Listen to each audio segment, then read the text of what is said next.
ब्रेकनंतर पुन्हा एकदा स्वागत. आपण चर्चा करतो तेल कंपनीच्या संपाची. माझ्यासोबत माल वाहतूकदार संघटनेचे अध्यक्ष आहेत प्रकाश गवळी, ज्यांच्या संपाचा 5वा दिवस आज चालू आहे. गवळी साहेब, आमच्या माध्यमातून IBN लोकमतच्या माध्यमातून सरकारला काही सांगायचं आहे का तुम्हाला? तुमचा संप मिटावा अशी सगळ्या जनतेची इच्छा आहे, पुन्हा एकदा हाल होऊ नयेत अशी सगळ्यांची इच्छा आहे. काय सांगाल तुम्ही सरकारला? सरकारला आम्हाला हेच सांगायचं की जे आम्ही प्रश्न सरकारकडे पाठवतो, ज्या आम्ही सवलती मागत नाही, परंतु जो आम्ही टॅक्स भरतो त्यातनं सरकारने जे आम्हाला द्यायला पाहिजे ते सरकारने आमच्यासाठी द्यावं, हीच आमची मागणी आहे. प्रत्येक वेळी आंदोलन करणं आमचं सुद्धा नुकसान होतं, त्या जनतेचं सुद्धा नुकसान होतं, याची जाणीव आम्हाला पूर्ण आहे. आम्ही या बाबतीत सरकारने विचार करावा हीच आमची विनंती आहे. मला सांगा, महाराष्ट्रातल्या जनतेची अशी इच्छा आहे अजून हाल होऊ नयेत, तुम्ही सरकार संप मागे घेऊन, आज मुख्यमंत्री असं म्हणालेत संप मागे घेतला तर चर्चेला आम्ही तयार आहोत, तुम्ही संप मागे घेऊन चर्चेला तयार होणार आहात का? महाराष्ट्रातले प्रश्न जरी सरकार सोडवायला तयार असेल ना, तरी आम्ही त्याच्याबरोबर चर्चा किती वेळा करायची? माजी मुख्यमंत्री विलासराव देशमुखांनी केली होती, RR पाटलांनी केली होती. त्याच्या अगोदर किती वेळा मंत्र्यांच्या बरोबर चर्चा झाली होती. कुठले प्रश्न त्यांनी सोडवण्यासाठी कोणी प्रयत्न केला? कमिटी नेमायची, निर्णय देऊ, हे करू ते करू, एवढंच होतं ना. याची खात्री कोण आहे आम्हाला? तुमची अट काय आहे? तुमचा अल्टिमेटम काय आहे? शेवटची अट काय आहे तुमची? अवस्था आमच्या वाहनधारकांची झालेली आहे. आज वाहनधारक आत्महत्या करायला लागले देशभर. याला जबाबदार कोण? हे सगळं बरोबर आहे, तुमचा राग मी समजू शकतो. तुमची अट काय आहे सरकारशी बोलणी करण्यासाठी आणि संप मागे घेण्यासाठी? अट काय आहे तुमची? अट आमची काही नाही, आमचे प्रश्न तुम्ही सोडवा ही आमची अट आहे, बाकी काही अट नाही आमची. तोपर्यंत हा संप चालू राहणार नाही. संप हे बघा, मी तुम्हाला सांगितलं आमचा संप, आम्ही कुठल्या अत्यावश्यक सेवा कुठल्या बंद केलेल्या नाही. कुणाला उलट दुधाचे टँकर 40च्या ऐवजी 50 आले. भाज्या एक्सेस त्यांच्याकडे येऊन पडल्यात.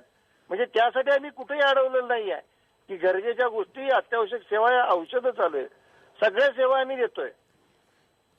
अगदी बरोबर आहे. तुमच्याही मागण्या सरकारच्या कानी पडत एवढीच इच्छा मी व्यक्त करू शकतो.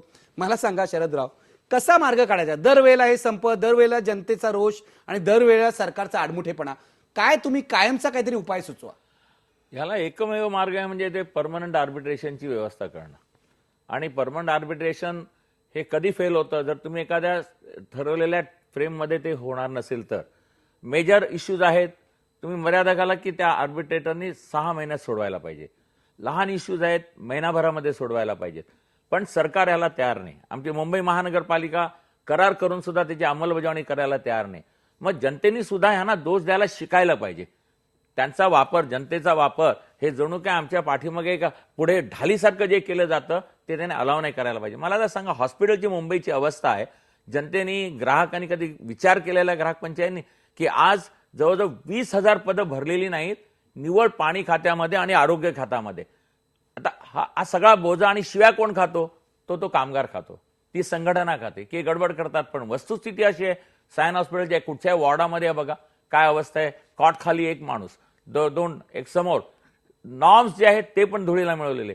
त्यामुळे अशा रीतीने हे लोक एक प्रकारे लादतात आंदोलन. ही वस्तुस्थिती आपण जनतेचा वापर करतात निश्चितपणे. देशपांडे, आपला वेळ संपत आलाय. काय म्हणाल शेवटी? तुम्ही ग्राहक पंचायत म्हणून, ग्राहकांची संघटना म्हणून असे संप होऊ नयेत म्हणून पुढाकार घेणार? त्याच्यासाठी मला वाटतं हे एक निमित्त घेऊन सर्वोच्च न्यायालयात एक PIL करणं आवश्यक आहे. आणि सर्वोच्च न्यायालयाने मला वाटतं गाईडलाईन्स द्याव्यात इसेन्शियल सर्व्हिसेस मेंटेनन्स ऍक्ट खाली, की अशा परिस्थितीत सरकारने कसं वागावं आणि संपकऱ्यांनी कसं वागावं, आणि प्रत्येकाची अकाउंटेबिलिटी फिक्स करून.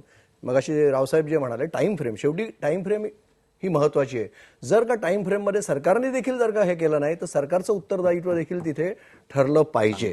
आणि हे फक्त सुप्रीम कोर्ट करू शकेल. म्हणून एक कदाचित आम्ही मुंबई ग्राहक पंचायतीतर्फे अशा पद्धतीने PIL करण्याचा आता एक विचार करू शकतो. ह्या निमित्ताने संप होऊ नयेत म्हणून PIL करण्याचा विचार ग्राहक पंचायतीतर्फे शिरीष देशपांडे यांनी मांडलेला आहे. माझी अशी अपेक्षा आहे, शरदराव खूप वर्ष या क्षेत्रात काढलेले कामगार नेते आहेत, तेही त्याला प्रतिसाद देतील. आणि आमच्यासारख्या सामान्य माणसांची जी कोंडी होते, जे आम्हाला वेठीला धरलं जातं, ते टळेल. कारण हा सामान्य माणूस सुद्धा कुठेतरी कर्मचारी असतो. कधीतरी त्यालाही संपावर जाण्याची वेळ येते, पण दुसरे संपावर गेल्यावर तो मात्र चिडत असतो. हेही लक्षात घ्यायला पाहिजे. शेवटी पुन्हा एकदा आपला आजचा सवाल बघा, तेल कंपनी अधिकाऱ्यांच्या संपाने देशाला वेठीला धरलं का? पडद्यावर बघू शकता तुम्ही. आता 59% लोक म्हणतात होय वेठीला धरलं. याचा अर्थ असा आहे, कुठेतरी सरकारही चुकलेलं आहे, कुठेतरी कामगार संघटनाही चुकलेल्या आहेत. एक मध्यबिंदू गाठून दोघांनाही एकत्र आणलं पाहिजे आणि शरदराव म्हणतात त्याप्रमाणे आर्बिट्रेटर जो आहे त्याचा प्रामाणिकपणे जर उपयोग केला तर अशा तऱ्हेचे तंटे, अशा तऱ्हेचे संघर्ष टळू शकतील. धन्यवाद. पहा फक्त IBN लोकमत.